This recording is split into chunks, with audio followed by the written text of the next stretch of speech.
Veterinary Medicine. Today I want to talk to you about a concept I saw on the morning news. And basically, Channel 7, Hoda Kotb, she's a news anchor there, and she was talking about the importance of making space. And I thought, what is she talking about? And she was talking about a couple years ago and how she was just so busy and she realized she didn't make space for her friendships. And I thought to myself, oh, guilty. I'm totally guilty of not making space for my friendships. And then she started talking about just showing up for yourself and making space for yourself.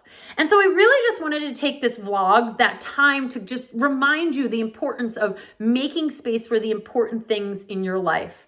Too often, us veterinary professionals, we're the caregivers, not just at the hospital for the pets and the clients, but when we get home. It's not to say the rest of the family doesn't care. It's that we do the primary caregiving. We're the ones who are doing all the errands, making sure we have food in the house, we've got toilet paper, we've got all the things we need. We're also making sure everybody has everything they need emotionally. And we forget about ourselves. And so we really need to write down and just think about, what do I need to make space for that I'm feeling resentful that I haven't done it in a while? Friendships are definitely one of those. You know, the great thing about the internet, there's good and bad things, but one of the great things is we can stay connected with our friends around the world, even though we don't see them.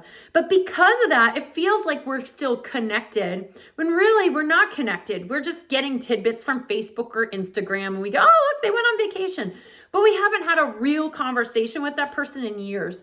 So you have to ask yourself, what's important to you and what do you need to make space for? And then you need to make that space for whatever it is.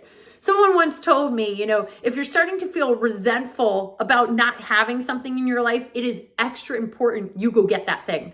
So what is it that's really you need in your life that you haven't made space for? Maybe it is, you know, that friendship, or maybe it's time for yourself. Maybe it's just relaxing. I need to make space for me. I really enjoy reading a book and I haven't read a book in a while. I need to make space for that. And what does that mean? And so I've talked about this in a couple of vlogs and podcasts and things like that, but there's a little liar. It lives inside of our head. And as soon as we decide we want to do something for ourselves, guilt, that stupid little liar, it comes out and it says, no, Amy, you can't read a book. No, all you can do is write books, right? Like, all you can do is write books. You can only write books. You can't read books. And I'm thinking to myself, but I'm angry. I'm getting mad that I haven't sat down and read books. And I'm feeling a disconnect with that part of myself. So I need to make space, which means I'm going to have to give something else up. So what on the tipping scale do I want to give up? And this is very important. We have to figure out what are our top priorities, and then we need to figure out how we're going to get that. And it's okay to say no to things. And here's what I like to tell everybody. If you've received a no, that's a no. That's not a, ooh, but maybe you mean later? Because I get that one a lot. I have people who say to me, oh, hey, can you do X, Y, and Z? And I go, ooh, I'm so slammed. And they go, well, what about in a month or two?